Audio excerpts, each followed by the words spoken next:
Ladies and gentlemen, good day and welcome to Asian Energy Services Limited Q1 FY 2023 results conference call. As a reminder, all participant lines will be in the listen-only mode, and there will be an opportunity for you to ask questions after the presentation concludes. Should you need assistance during the conference call, please signal an operator by pressing star then zero on your touchtone phone. Please note that this conference is being recorded. I now hand the conference over to Mr. Ashutosh Kumar, CEO and Whole-Time Director of Asian. Thank you, and over to you, sir. Thank you, and good afternoon, everyone. On behalf of Asian, I welcome everyone to the earnings conference call of the company for Q1 FY 2023. I have with me Mr. Nirav Talati, who is CFO, and Mr. Sumit Maheshwari, who is Senior Vice President and Investor Relations Officer. The presentation and the press release have been uploaded on the stock exchange and our company website. I hope everyone had a chance to look at our results and the presentation. As you would have noticed, our overall revenue in this quarter has been affected by a couple of things like interruption in ongoing seismic projects in Assam due to early arrival of monsoon and slowdown of Gewra project in Chhattisgarh.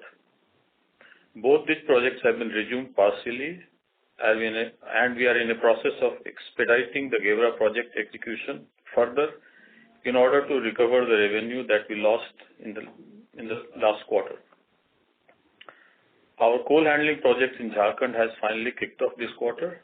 The ground activities have started, and we now expect that this project will add and contribute to the overall revenue during the year.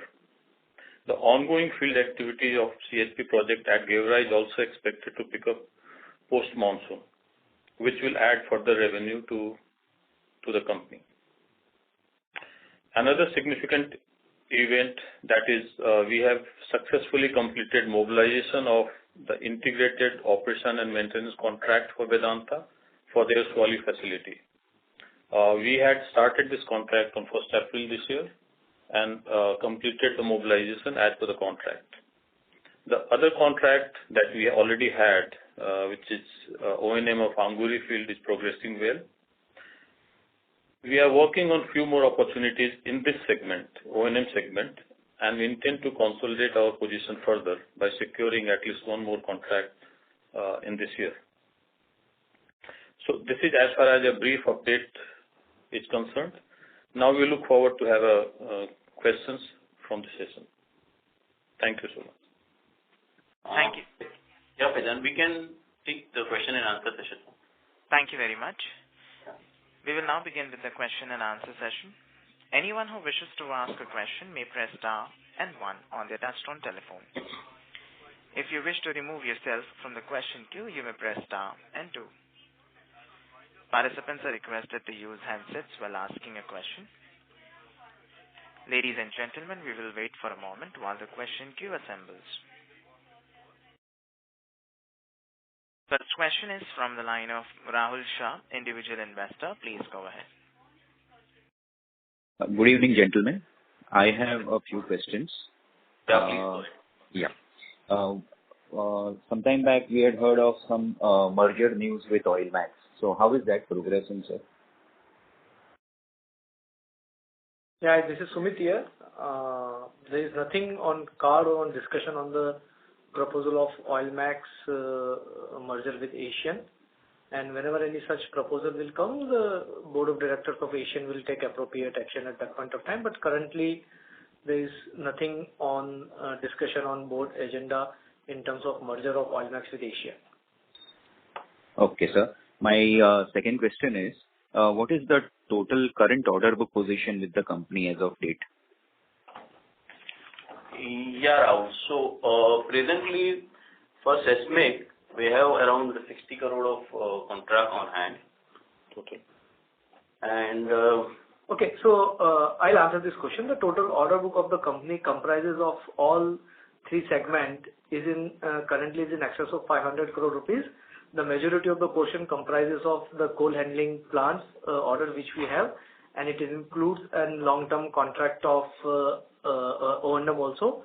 The seismic business order book is currently slightly on the lower side because there has been no activity for last 5-6 months in terms of the tendering.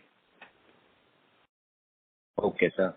Another question is for Mr. Ashutosh Kumar. Sir, since I have been a very long investor with the company, I have seen a lot of value, you can say, degeneration for myself as well as for my clients.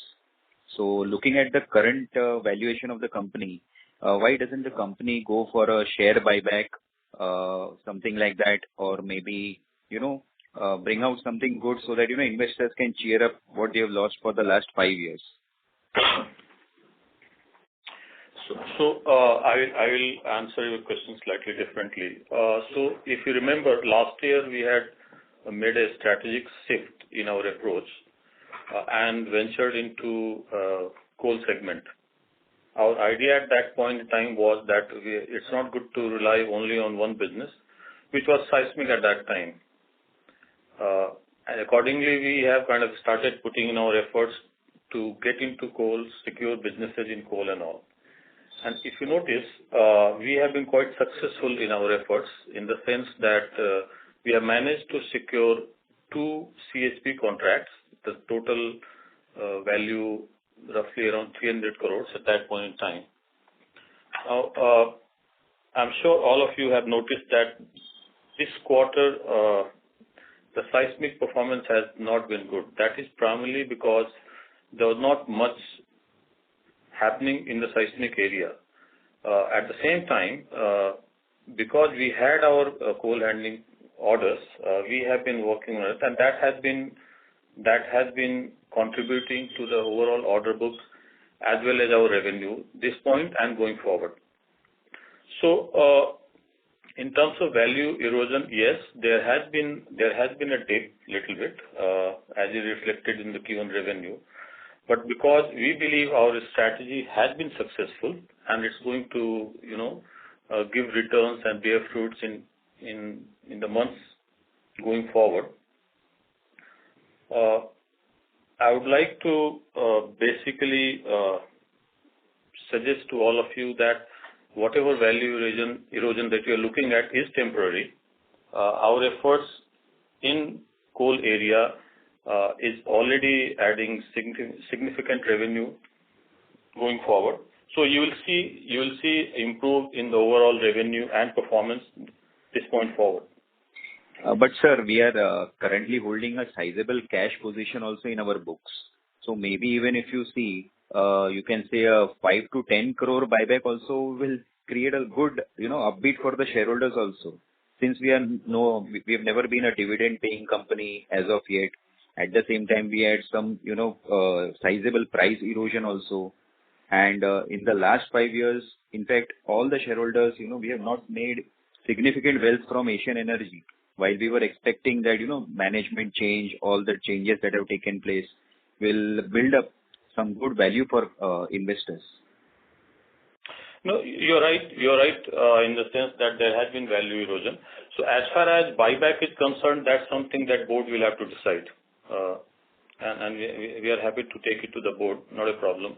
I was trying to answer more from a performance perspective that the decision that we took last year, of course, by approval of all the shareholders, had started showing results. You can't see the whole picture as of now, but as we move on and secure more and more CHP projects and other EPCs in coal business, you will see that in the coming quarters. But as far as buyback is concerned, obviously it's up to the board. We take your suggestion. We'll propose it to the board and whatever board decides. Okay, sir. Then is it possible that we can become a dividend-paying company from this year itself, since we had shown continuous profits for the last 4 quarters before this quarter? I don't see any reason why not, but Sumit will respond to you. Okay, Rahul, the board endeavors to declare dividend wherever there is an appropriate thing. So whatever the profits which we have made, the company had carry forward book losses which had prohibited company to declare the dividend earlier.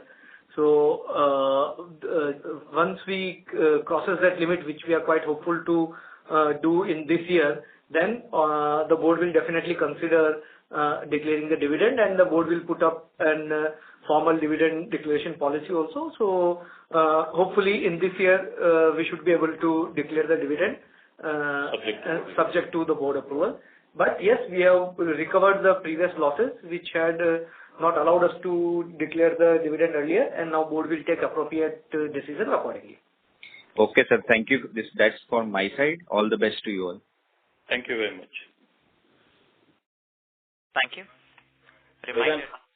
Next is, I think, Mr. Harbin Singh. Yes, sir. Mr. Harbin Singh, an individual investor. Please go ahead. Am I audible? Yes, you are. Sir, we are moving from seismic to coal. So, are we actually looking at this futuristic? I'm just asking because the whole thing is like renewable and non-renewable thing, and I hope you got my point.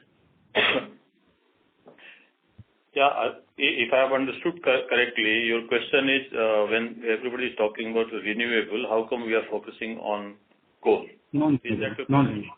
Right, sir. So if you look at the coal industry in Indian context, I don't think renewable is impacting the coal growth in any way. There is a space for renewable as well as coal. The current growth in coal is driven primarily by the transportation requirements of it. It's not only about producing more coal, it's about connecting the coal produced at different mines to the end users, which is basically transportation. And the projects that we have targeted is exactly in that space, which is coal handling plant. What it basically does is, it kind of creates a facility to transport the coal from mines to the loading facility, which kind of loads the coal into the racks and all. There is more than enough projects coming up in this segment for next 2 to 3 years. So, along with the guidance from the board, we could spot this opportunity, and now we have positioned ourselves to be a significant player in this segment.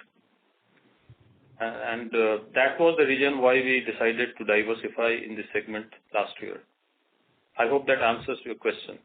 Yes, sir, perfectly. And one more thing, as far as I remember, we made some investment in Van Electric some time back. Is there any update on that? Okay, yeah. So I'll give an update on the Van. So Van was our strategic investment to understand the aspect of e-mobility sector and segment. So we had invested that sum in Van. So just to give an update on the Van, Van has already launched its product e-bicycle in January month in a very selective launch in Kerala market.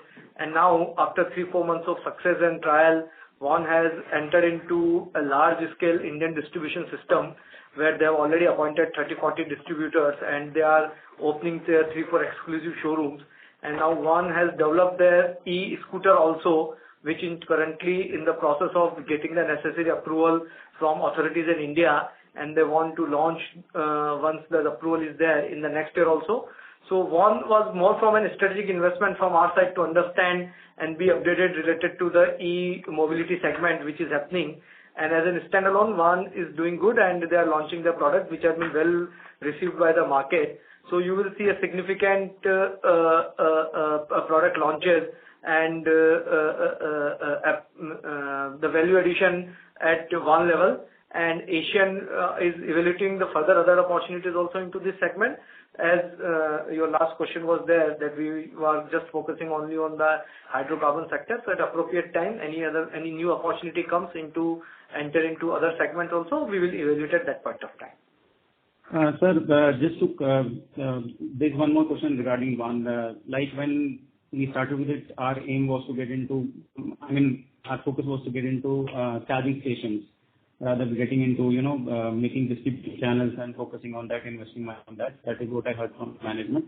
So is it still the same, or are we interested in creating some distribution channels or getting into it? Are we thinking of increasing our strategic investment into this, or are we, on the plans like we are just focusing on creating charging stations in future? There is no change in our strategy in terms of One. As we told you, One has recently launched this product and it's just 3-4 months for their launching the product.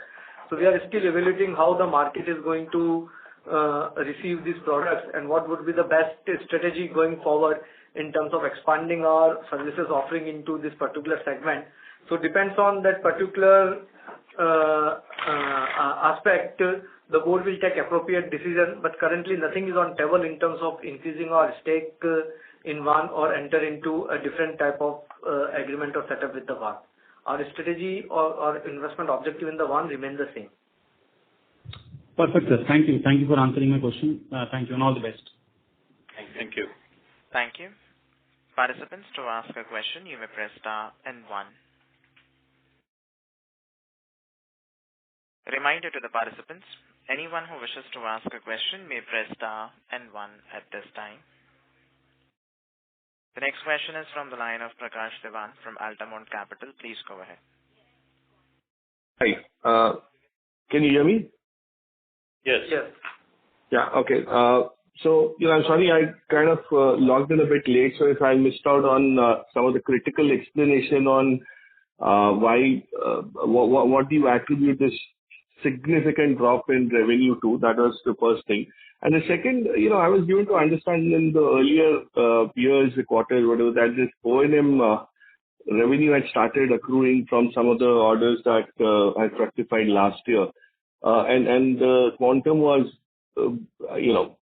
estimated to be about 100 crores for the year with the run rate of almost 75. So if that is there, then why is there no other, revenue from any other stream? I'm very perplexed because there's so many positive things about the company, and certainly the revenue lets you down. So maybe I missed out on the explanation, but if you could just explain that.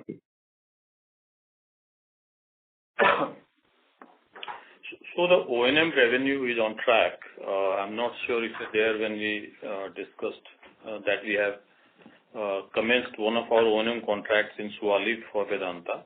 How much is the size, sir? What is the size of that listing revenue? That's 200 crores. 200 crores order book around in 4 years, so around 50 crores per annum. Okay. Plus there are reimbursables. Which is and that has started. This particular quarter that you have reported has some component of this factored in? That's correct. Okay. So 25 crores already has some part of this, 12.5 crore run rate from O&M, from this particular contract. 7 to 8 crores. Okay. So yes, definitely the some part is started. So as the contract is started from the 1st of April, so the revenue and the run rate will increase going forward. The first 3 months there had been some revenue booking, which is not very significant in terms of the overall annual expected contract value. But in the coming quarter, the more and more work will be taken care at those particular facilities, and the revenue will increase. And as Mr. Ashutosh explained, the contract is for the 4 years and roughly targeted revenue of 200 crores, you said. Yeah, that I've got. So essentially this quarter you have some revenue that's come in. That's the moti important thing. And it will grow as the contract goes. This quarter some revenue has come up and it will grow going forward further. Okay. So then my question, it continues to be even more missing. I'm more confused. I know you have answers, but I'm the one who's confused. And why is this 25 odd crores, 27 odd crores revenue that we got that also has O&M, but then where is the big miss from? Sorry, could you repeat it one more time? I said, sir, 27 crores top line that you have reported has some component of this particular O&M also in it. Then where is the core seismology and material handling business missing? Is it virtually not been there, or what is it? What's gone wrong? So the major part that has been missed out is, and Sumit will explain in details, but I'll just give you a headline. Our forecast for this quarter included seismic revenue in Assam. And that was based on our experience last year when we could work during monsoon also. However, in this year, the monsoon came early in Assam, and due to that, we had to our seismic work in Assam was interrupted. We effectively lost a month. Okay. So that you are seeing that impact in the revenue, which is not there. Now, after that brief interruption, we could resume the seismic work in Assam. So that's primarily the gap between the expectations and actual delivery in Q1. Plus, there has been a little bit impact from the coal handling plant facility as well, which is nothing but a phasing. So a few things here and there, but that's more of a phasing issue. The revenue you will realize in coming quarters. Okay. So you're saying this big miss is because a lot of your business comes from Assam, and that 1/3 of the time you lost because of the early monsoon actually led to this shrinkage of the time you had and the revenue thereof. That's what you're saying. Yes, Mr. Diwan. And apart from that, we were expecting certain contract award by the Government of India of NSP2, which was expected to kickstart working in May and June month. But those contracts have been delayed by the government by a couple of months, and those tenders are yet to come out. So that has dipped our seismic revenue. But as Mr. Ashutosh explained, the work has already resumed at one site in Assam, and another site we are expected to resume work in next month. And post-October, there will not be any monsoon effect on overall seismic business, and with the new line of order which have been tendered, which have been planned. So we are quite hopeful to make a very good recovery in coming quarters in seismic business, especially in Q3 and Q4. And as explained by Mr. Kumar in our CHP business, one of our contractors recently started working after getting the necessary clearance for the land acquisition and land approval being done by our client. So there, the CHP segment, the work has started, and that will show in Q2, Q3, and Q4 coming quarter. And in another one of the contract, because of the phasing issue, there was some slowness in the contract execution, which is also likely to be covered up in the coming quarter. So this Q1 has been exceptionally not a very good quarter, what we had earlier anticipated, but we're quite hopeful to make a good recovery in coming quarters and still do best. No, thanks for being so candid and admitting that it has been not at all a good quarter. I earlier heard somebody say it was just a slight value erosion. This is not slight. If I were running a company, and reporting these kind of numbers, I'm sure I would have got questioned by the board on a lot of counts. I can understand, government orders getting delayed, but we've always been, executing a pipeline of orders that we already had in the bag. That's the worry, with 400, 500 crores expectation of top line for the year. So this is serious. And I'm glad at least you are anticipating some sort of a spillover in the subsequent quarters. Hopefully, that will pay off. So you do believe that Q2, which from a business perspective is not very good because of the monsoon in all the other areas, and I was under the impression Q2 is bad, you would probably have all that lumpiness or all this spillover coming into Q2, so Q2 could not be as bad as seasonally it is, and you might see some improvement on a YOY basis as well. So Q2, you will see improvement over Q1, and that improvement will come primarily from a CHP business, which has kick-started. The ground activity has kick-started. Q3 and Q4 will be significantly better compared to Q1 and Q2 because seismic also will come in play. Okay. So seismic is virtually not there because of these factors that you explained, the Assam floods and all that loss of time and all that, right? So, and that will happen, and CHP also you had some delays in the execution starting, so that will also start reflecting. Correct. That's what you're saying. Okay, great. And on this O&M thing, we kind of left that thread a bit. Just last question. Do you anticipate actually getting execution started for more orders from here? Or, order booking is one thing because, I now want to understand whether business is started or revenue is started percolating? After beyond this 200 crores that you mentioned, is there something else in the bag? No. Generally O&M contracts take a long time to materialize. Right. So I can't really guarantee that we'll have one more. All I can share with you is that we are currently actively pursuing 2 tenders. Yeah. For O&M. Okay. And these are as usual from the likes of Vedanta and ONGC and all? The Vedanta and other private players. Private players. Okay. But same ticket size, 200 crores over 3-4 years, as you said earlier. Yes. Super.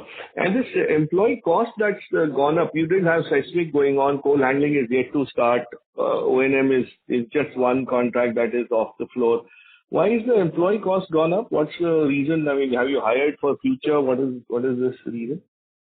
Mr. Devan, there's mix of 2 things. First thing is, as our O&M contract has started, so we have hired a lot of people for doing that O&M contract. So their cost has come into employee cost. And second thing is, as we explained to you in the seismic business, the floods which had affected our operation, still we continue to employ few people in anticipation of making good recovery. So that's why the employee cost is slightly higher up as compared to our revenue. And there are some employees which we have hired for executing our CHP business also, for which the revenue will start coming in coming quarter. So you will see a normalization vis-a-vis employee cost versus our revenue in coming quarters. Oh, excellent. Okay. So that is excellent. And so from a revenue flow perspective, you're saying Q1 was a significant miss, but a lot of that might start getting captured in Q2, and as Mr. Ashok said, Q3 and Q4 could be even better. That's the whole narrative, right? In terms of the plan. And from that perspective, everything is looking good and it's more back-ended for this financial year, the revenue generation, profitability. Then, okay, so then this, the stock value erosion in the stock seems to be probably mismatched, so there will be more attractiveness. But ever since you bought this company off the promoter, bought this company off the private equity fund, there's been no infusion, right, by the promoters here? I mean, I'm sorry, I don't have those old data with me. No, no buyback. No buyback also. Oilmax promoter has invested 80 crore rupees of primary equity in the company in year 2017, 2018. Yeah, I mean, so that's what I'm saying. Beyond that 8 weeks, so that we know the transaction. Yeah, that is okay. I mean, that can be explained. But after, because this is looking more attractive, I'm sure they bought it at whatever price they bought it at, this is looking far more attractive, given what you are saying. So I just think there's been no buyback, I mean, no creeping acquisition by the promoters in any of these couple of years, right? No. No. Okay. No worries. Okay. Thanks so much, Sumit and Mr. Ashutosh. Thank you. Thanks, Mr. Devan. Thank you. Participants, to ask a question, you may press star and 1.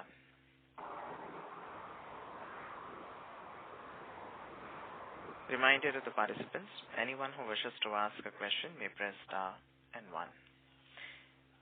Next question is from the line of Mohit Rathi from CCIPL. Please go ahead. Yeah. Hi, sir. Thank you for explaining the Q1 numbers. Just you mentioned something about phasing on the coal handling plant. Could you explain it more in detail, like what is phasing and how it will play out? So for example, if you talk about a particular project, the typical coal handling project is around 24 months. So if you look at Gheora, before the monsoon, we were progressing well in Gheora, and then part of the revenue captured in Gheora was in the last financial year. After that, the monsoon came, few other challenges came. Therefore, the revenue booking was slowed down. In fact, the project progress was slowed down. And in subsequent quarters, it will again come up. So that's what I meant by phasing. So typically, in any coal handling plant, all the revenue will not be captured in any particular year. So the key really is to have, right? Yeah, so I'll just explain. As Mr. Ashutosh explained, The coal handling plants are spread over of between 18 months to 24 months, and these are mix of mechanical, civil, and lot of activities. So depends on the managing the project and the project structure and the project cash flow.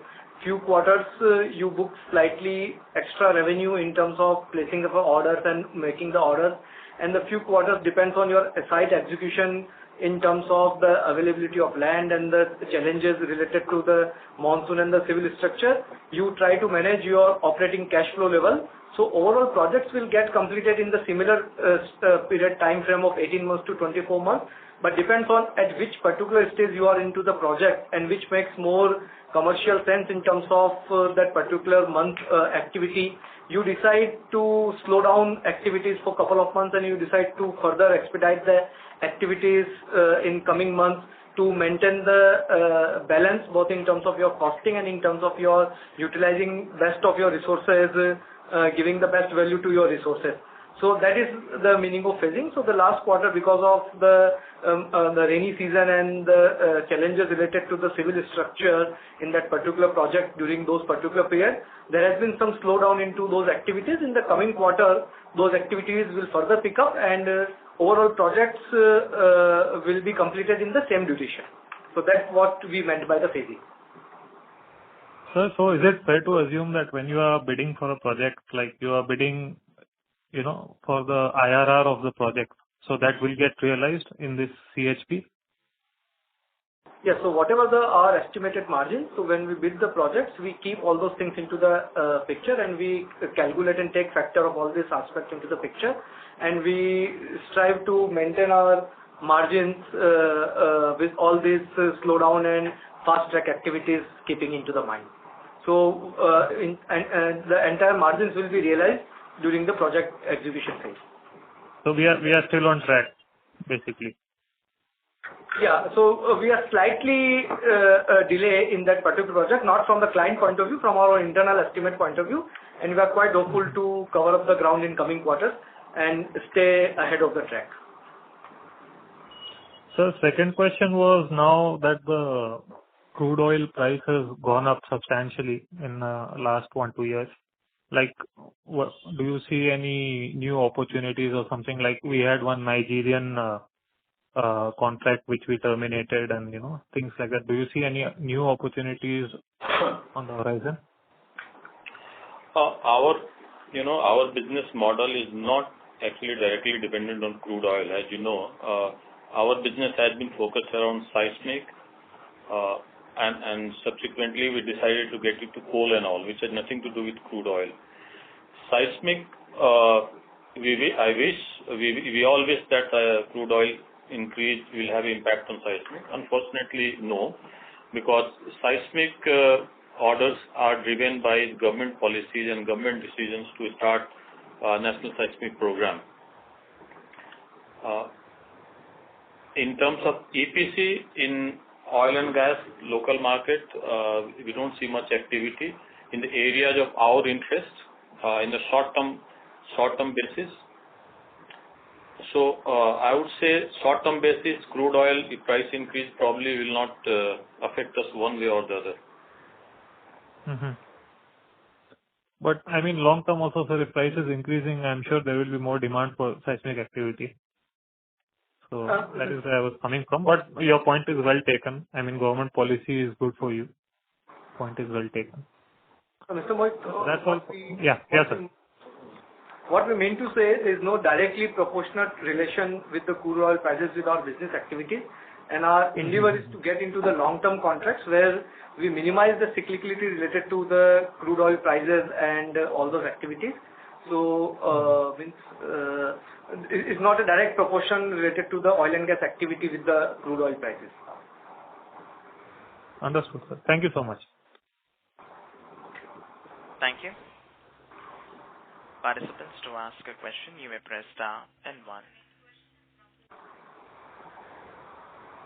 Reminder to the participants, anyone who wishes to ask a question may press star and 1. Reminder to the participants, anyone who wishes to ask a question may press star and 1 at this time. As there are no further questions from the participants, I would now like to hand the conference over to Mr. Ashutosh Kumar for closing comments. All right. I would like to thank all of you once again for joining on this call and asking questions related to our business, which kind of helps us look further into how we are conducting our business. I hope we have been able to answer your queries to your satisfaction. If you still want to ask more questions, please feel free to contact our Mr. Sumit Maheshwari. For now, thank you and see you next time. Thanks. Bye-bye. Thank you.